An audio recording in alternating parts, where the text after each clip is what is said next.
Bonjour, bonjour, bonjour tout le monde. Je vais attendre que certaines personnes se connectent pour parler du sujet d'aujourd'hui. Vous êtes HPE, vos enfants sont HPE. Comment le vivez-vous? Comment le vivez-vous au quotidien? Comment le vivez-vous dans votre environnement? Comment le vivez-vous avec les autres? Comment le vivez-vous au travail? Dans votre famille? Voilà. En général, comment le vivez-vous? Ça, c'est très important justement d'essayer de comprendre ensemble déjà qu'est-ce que le HPE? Parce que beaucoup de personnes entendent ce terme. Aujourd'hui, on met des étiquettes à tout le monde. Bonjour, bonjour, bonjour tout le monde. Connectez-vous, c'est important, c'est pour vous ce que je fais aujourd'hui. C'est vraiment pour vous permettre de comprendre que, voilà, c'est pas parce qu'on est HPE. HPE, c'est haut potentiel émotionnel. Donc, il y a plusieurs définitions sur le net, vous pouvez voir plusieurs définitions, mais il y en a une qui me paraît assez pertinente. Le haut potentiel émotionnel correspond à une intelligence émotionnelle particulière, très supérieure à celle des personnes de sa classe d'âge ou justement à celle des personnes justement qui ont le même âge que vous. Et c'est une forme de surdouance caractérisée par des aptitudes émotionnelles très développées. Donc ce qui est important de comprendre, c'est que oui, Eid Mabrouk à tout le monde, bonne fête de l'Aïd à tous les musulmans du monde entier. Merci, merci en tout cas. Aujourd'hui, donc, ce thème qui est très très important, vous allez comprendre pourquoi. Parce qu'il y a de plus en plus de HPE, il y a de plus en plus de haut potentiel émotionnel. Donc, il faut comprendre que c'est vrai que parfois on a l'impression d'être différent des autres, on a l'impression que ce monde ne nous correspond pas. C'est des personnes aussi qui vont s'excuser d'être là, s'excuser d'exister. Donc, constamment être dans ce mal-être, cette dualité avec la société actuelle qui essaye de nous mettre dans des cadres. Oui, voilà, je suis, donc mes enfants le sont peut-être. Oui, mais les enfants d'aujourd'hui, il faut comprendre, c'est que ils sont, la plupart, ce sont des HPE. Pourquoi? Parce que déjà, vous avez vu, là je parle surtout au niveau scientifique, au niveau cérébral. Le cerveau est très complexe, très très complexe, mais il y a toujours des stimuli extérieurs qui vont faire qu'il va réagir de telle ou telle manière. Il y a aussi la génétique, donc une transmission génétique des parents, des ancêtres, qui va faire aussi que l'enfant peut être HPE ou l'adulte peut être HPE et il ne comprend pas. Il a ce mal-être, il comprend pas pourquoi il vit dans cette société trop méchante, trop de dualité, où il y a trop de violence, c'est pas lui, voilà, donc ça le correspond pas, donc il est constamment en train de s'excuser, constamment pardonne-moi, excuse-moi de te déranger, excuse-moi, donc il a toujours ça à la bouche. Le HPE, on le met aussi en parallèle avec les hypersensibles. Donc c'est très vaste, hein. On peut pas juste donner une définition du HPE comme ça parce que ce serait la limiter. Alors qu'aujourd'hui nous sommes plus dans l'ouverture, voilà, l'ouverture vers le monde, l'ouverture vers les autres, l'ouverture dans les définitions parce que définir c'est déjà limité, on ne peut pas limiter. Donc ce qui est important c'est que beaucoup de HPE sont des hypersensibles. Ils vont réagir aux stimuli extérieurs, c'est-à-dire, je sais pas, ils vont être réceptifs aux énergies qui se passent au travail. Par exemple, vous avez une collègue qui rentre, avec qui vous vous entendez bien, et puis malheureusement ce jour-là, elle est pas bien. Elle vient pas vous parler, elle vient pas vous dire bonjour. Alors les HPE ils vont se remettre en cause, ils vont tout le temps être dans cette culpabilité. Mais qu'est-ce que je lui ai fait? Peut-être que je lui ai fait quelque chose, je me rappelle pas. Donc en fait ils se remettent tout le temps eux en cause, ils vont dire que c'est eux le problème. Alors qu'en réalité il faut surtout se voir comme une personne à part entière, une personne extraordinaire, parce que vous savez, les HPE, contrairement aux autres, en fait, vous vivez réellement, vous êtes entier, vous êtes des êtres, oui, des éponges, exactement, vous êtes des personnes qui absorbaient les éponges, enfin, les émotions. Donc, ce qui est important, c'est d'en prendre conscience. Dès qu'on en prend conscience, il y a un travail à faire sur prendre du recul avec tout ce qui ne m'appartient pas. Vous n'avez pas apporté le fardeau de l'humanité tout entière. Vous n'avez pas apporté aussi le fardeau de vos amis, de votre famille, de ceux qui sont extérieurs à vous-même. Donc, ce qui est important, c'est voilà, vous pouvez être HPE, mais il est important de vous protéger, d'en prendre conscience et aussi de vous dire en réalité, je suis à ma place. Vous voyez, à chaque fois, on a ce discours de se dire, mais je suis pas à ma place dans ce monde ne me correspond pas. Donc, ce qui est important, c'est quoi?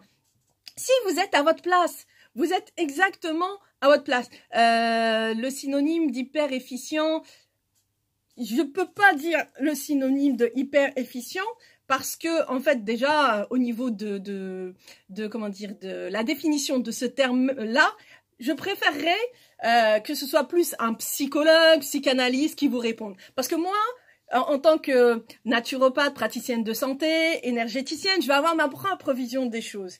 Et ma propre vision des choses n'est pas forcément la vérité. Ou la réalité aussi. Donc ce qui est important, c'est vraiment de ressentir les choses, de faire vos propres définitions, propres à vous-même, voilà, parce que quelqu'un, par exemple, vous pouvez aller voir tous les thérapeutes du monde, ou tous les psychanalystes du monde, ou tous les psychologues du monde, ou tout ce que vous voulez, chacun va avoir, en fait, sa propre définition, selon son éducation, selon son ce qu'il a appris à l'école aussi. Et puis, vous savez, des fois, il y a aussi... inconsciemment, on répète des choses ou on répète des diagnostics parce que telle personne, elle est telle, on va dire, elle va avoir tel comportement, elle va être ça, elle va être, je sais pas, HPE, elle va être HPI, elle va être, il y a tellement de termes aujourd'hui, j'ai jamais vu ça, autant de termes que ça. À un moment donné, je me dis, mais un être humain, il n'est pas que ces termes, il n'est pas que ces étiquettes. Donc, en fait, il faut vous voir comme des êtres extraordinaires. Voilà, les HPE, en fait, vous fonctionnez avec les émotions du moment. Vous fonctionnez avec les stimuli extérieurs, avec vos propres émotions aussi. Pourquoi? Parce que vous êtes entière. On imagine un HPE, voilà, vous lui donnez un bon repas, c'est-à-dire un bon plat gastronomique, mais vraiment fait par un très haut chef cuisinier, il va le manger. Et vous voyez, en fait, le HPE, comme il vit ce qu'il fait, il peut ressentir au niveau de ses papilles gustatives ce qu'on appelle, excusez-moi le terme, mais c'est comme ça, un orgasme culinaire. Eh bien, c'est le HPE. Il vit les choses. Il les vit tellement à fond que il va vivre les émotions positives d'une manière exponentielle, mais il va vivre aussi les émotions négatives d'une manière exponentielle. Ça veut dire pour lui, ça va être la fin du monde. Il va se sentir mal, il va se sentir mal aimé, il va se sentir rejeté. C'est le HPE. Pourquoi? Parce que en fait, il dit mais l'autre, il est pas comme moi. Non, il sera jamais comme vous. Jamais. Jamais, vous êtes unique, vous êtes extraordinaire. N'oubliez jamais ça, vous êtes des êtres extraordinaires. Donc si vous attendez que l'autre vous dise « vous êtes extraordinaire » ou alors « pourquoi t'es bizarre, va te faire soigner chez un psy, c'est pas normal que tu ressentes ça ». Si, c'est normal. Par contre, ce qui est difficile, c'est que quand on vit les choses, on est acteur pleinement, on s'autodétruit. Et là, justement, le HPE, donc le haut potentiel émotionnel a tendance à se détruire. Et quand il se détruit, ça commence à devenir quelque chose, malheureusement, de toxique, d'anxiogène pour lui et sa famille. Parce que le HPE, il a constamment besoin de vivre dans des énergies positives. Il a besoin de vivre dans la nature. Il se sent bien dans la nature. Il aime les animaux. Il aime la mer. Il aime, voilà, se reposer, écouter les musiques de relaxation. Il aime travailler sur lui aussi, le HPE. Comprendre justement ce qui lui arrive. Par contre, s'il ne fait pas de travail sur lui, il est dans l'autodestruction. Et s'il est dans l'autodestruction, malheureusement, ça peut basculer vers des pathologies psychiatriques. Il y a des personnes, par exemple, de type... Enfin, encore une fois, j'aime pas les appellations bipolaires, machin et tout, parce que ce sont des appellations, bon, des termes psychiatriques, parce que en réalité, je vais vous dire une chose, nul n'est capable aujourd'hui de comprendre le cerveau. Nul n'est... Totalement, je parle. Totalement. Nul n'est capable. Il y a des études, des chercheurs en neurosciences qui essayent de comprendre par des tests avec des électroencéphalos, avec des IRM, pour voir quelles zones du cerveau fonctionnent en fonction de tel type d'émotion, en fonction de tel événement, de tel trauma, voir là où il y a une altération, voir où il y a aussi des déficiences au niveau du cerveau, au niveau des connexions, parce que c'est très vaste. Vous voyez, par exemple, quand vous avez une personne qui est en dépression, vous allez lui dire, par exemple, vous comprenez pas, elle a un bon mari, des beaux enfants, elle a une super situation, elle est vraiment, elle a de l'argent et elle est quand même en dépression. Et en fait, vous n'allez pas comprendre. Mais vous pouvez pas comprendre. Pourquoi? Parce que vous vivez pas à l'intérieur de cette personne. peut-être que dans le paraître, vous voyez qu'elle a tout, mais à l'intérieur d'elle-même, il faut savoir qu'il y a aussi une génétique. Donc, il y a des transmissions génétiques, il y a aussi des altérations, il peut y avoir des blocages, mais des blocages émotionnels, des blocages inconscients, des blocages dus à des traumas et des traumas qui sont aussi dus aux parents, aux ancêtres. Donc, il faut comprendre. Il faut plusieurs paramètres. C'est multidimensionnel, un être humain. Et puis, cette personne en dépression, il y a aussi un facteur qui est très important, c'est la chimie du cerveau. La chimie du cerveau est déséquilibrée. C'est quoi la chimie du cerveau? Bah, vous avez des neurotransmetteurs. Les neurotransmetteurs, c'est la dopamine, la mélatonine, la sérotonine. Et il y en a plein d'autres. Il y a la noradrénaline. Vous avez aussi l'acétylcholine. Il y a plein. Imaginez comment votre cerveau, votre corps est tellement complexe. Et puis, il n'y a pas que ça. Il y a aussi chez les HPE une sensibilité aussi au niveau du microbiote. Le microbiote, c'est votre flore intestinale. C'est pour ça qu'on l'appelle le deuxième cerveau. Parce que ce deuxième cerveau, il faut savoir que 80% de la sérotonine, de ce neurotransmetteur justement qui agit au niveau de l'équilibre émotionnel, est produite au niveau de vos intestins. Mais il y a aussi plus de 200 millions de neurones, sans compter les astrocytes. Donc vous avez cette population neuronale, astrocytes, neurones, qui ont chacun leur rôle. Et quand il y a des cas de dépression, de déprime, de pathologie psychiatrique, eh bien, il faut comprendre que vous avez une altération du microbiote, des intestins, il faut comprendre, il faut faire une étude des souches, justement, bactériennes qui sont à l'intérieur. Vous savez que vous avez des milliards de bactéries, vous vivez grâce à des bactéries, on est là en train de combattre les bactéries à tout prix, mais vous avez des milliards de bactéries en vous. Vous avez plus de bactéries que de cellules, imaginez-vous. Donc, en réalité, c'est un écosystème, c'est tout un équilibre. Donc, ce qui est important, c'est de le comprendre.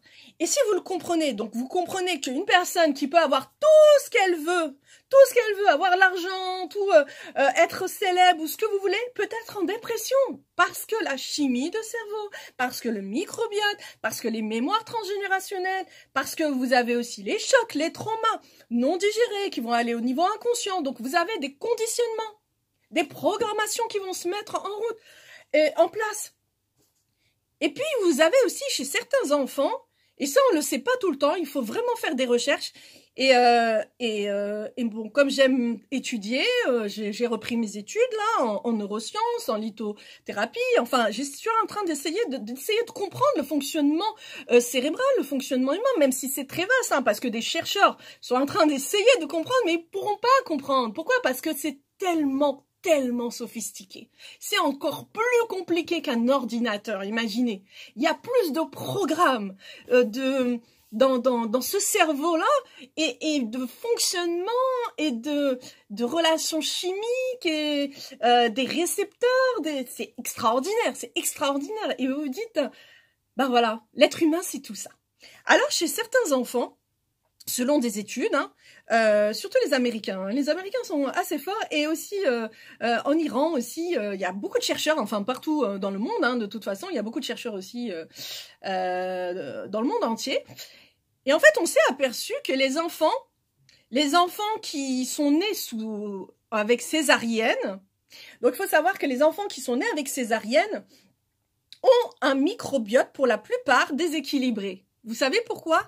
Alors parce que quand ils passent par les voies normales, ils passent par la flore vaginale. Donc, ils récupèrent au passage cette flore vaginale qui va ressemencer justement leur flore intestinale, avec les autres, bien sûr, les autres bactéries et tout, du microbiote. Mais là, ceux qui sont nés en césarienne n'ont pas cette flore vaginale de la maman.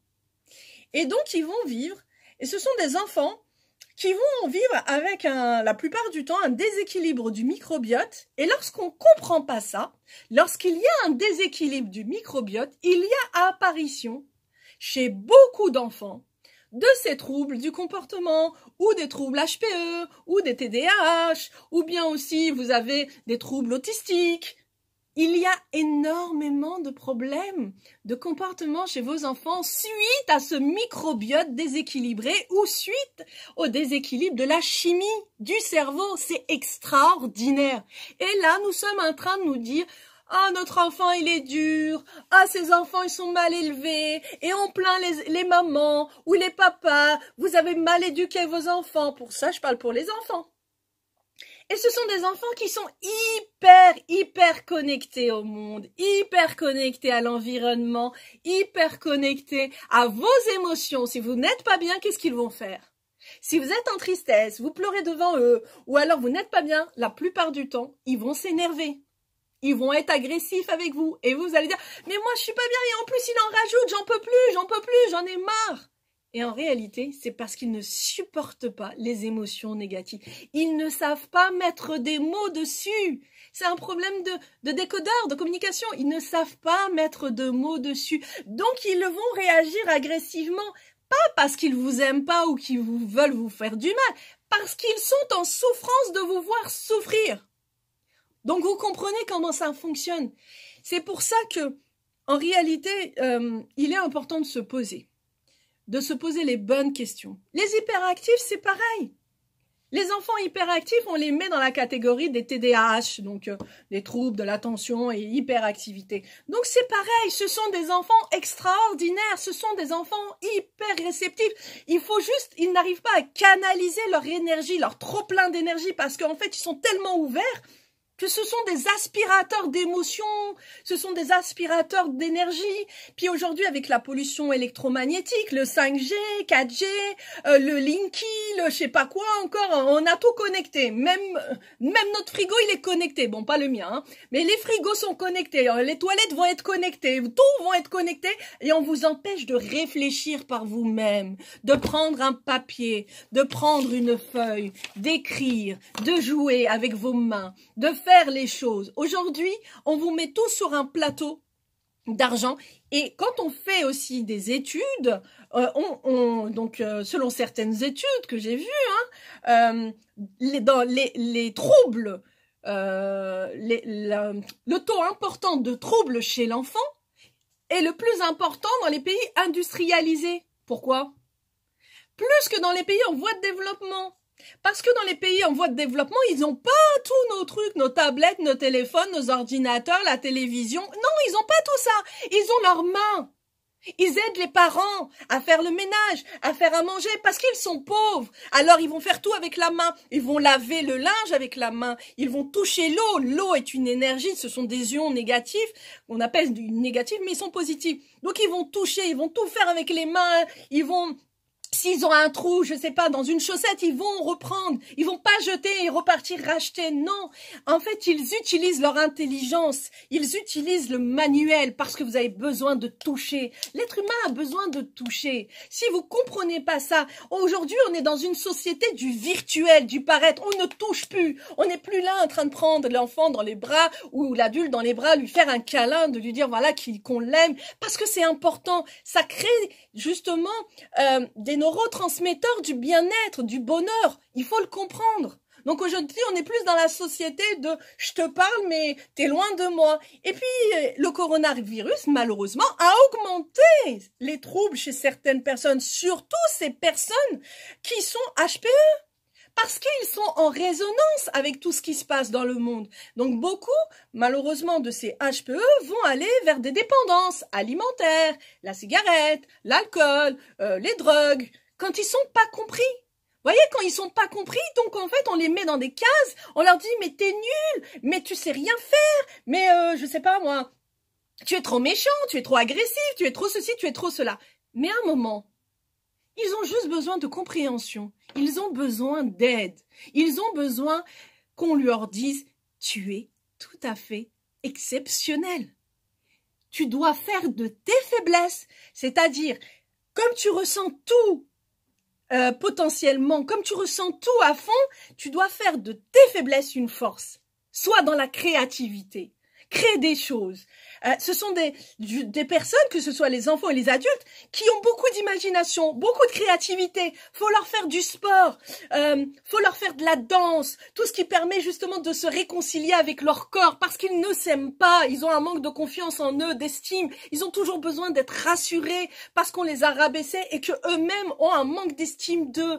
Donc il faut les les valoriser. Faut arrêter de leur dire t'es nul, à l'école j'ai que des problèmes avec toi, regarde les professeurs, ils disent que tu sais que taper parce que tu n'écoutes pas, tu te lèves, j'en peux plus, j'en ai marre. Non, ils ont besoin que vous les valorisez, valorisez-les. Trouvez des activités qui leur conviennent, la musique. Ils aiment la musicothérapie. On l'utilise justement pour des malades type Alzheimer, Parkinson, pour permettre de canaliser l'attention. Faites la musique pour eux. Le dessin. Le dessin, c'est la créativité. Faites des balades avec eux dans la nature. Emmenez-les dans des parcs, emmenez-les voir connaître les arbres, les animaux. Ça, c'est important. Il y a aussi... il y a tellement de choses à faire. Faites de la cuisine avec eux. Dansez avec eux. Mettez de la musique. Vous êtes papa, maman. Dansez. Parce que vous savez que c'est haut potentiel émotionnel. En fait, selon encore des études, vous savez, ils ont des problèmes de mémoire. Des problèmes de mémoire immédiate. Donc, ils se sont aperçus que l'encodage, on appelle ça l'encodage, ça c'est en neurosciences, l'encodage est facilité avec une forte émotion positive. Un exemple. C'est son anniversaire, vous lui offrez le plus beau cadeau au monde. Eh bien, il va se rappeler, il va mémoriser ce cadeau avec l'événement de son anniversaire. Et grâce à ça, eh bien, il va avoir une mémoire au long terme. Vous voyez ce que je veux dire? Ça veut dire quoi? Si vous comprenez vos enfants, si vous comprenez votre fonctionnement, comment vous fonctionnez, alors vous allez faire de vos faiblesses une force. Et vous allez justement compenser vos faiblesses. Vous allez plus vous sous-estimer ou dire que vous êtes nul ou vous comparer aux autres. Non. Vous êtes un haut potentiel émotionnel. Vous avez des enfants qui ont aussi des troubles, justement, c'est TDAH ou troubles autistiques. Mais ils nous apprennent, ces enfants qui sont autistes ou qui ont des troubles, justement. Ils nous apprennent sur nous. Vous savez ce qu'ils nous apprennent? À prendre soin de nous. À prendre soin de nous. À nous poser. Ils nous apprennent à nous libérer de tout ce qui est anxiogène. Parce que ce qui est important, vous savez ce qui est important? C'est votre bien-être. Calme-toi, parle doucement. Non, je suis telle que je suis. Je ne me calme pas. Vous savez pourquoi? Parce que ce sont les émotions. Moi, dans ces HPE, je me reconnais très très bien. En étant enfant, j'étais HPE. J'étais dans ce côté où j'avais l'impression que c'était mon monde, enfin que c'était pas mon monde. J'ai grandi où j'avais ce côté un peu autistique où je me renfermais dans mon monde et que je laissais personne rentrer parce que on me connaissait pas, on me comprenait pas. Donc vous voyez, il y avait tout ça. Mais aujourd'hui, en étant moi-même praticienne de santé et en aidant beaucoup d'enfants ou d'adultes qui ont grandi avec ce manque de confiance en eux, ce mal-être, qui ont grandi avec tous ces troubles, où ils ont l'impression que cette société ne les correspond pas et qu'ils n'ont pas leur place dans ce monde. En réalité, j'aimerais vous dire quoi?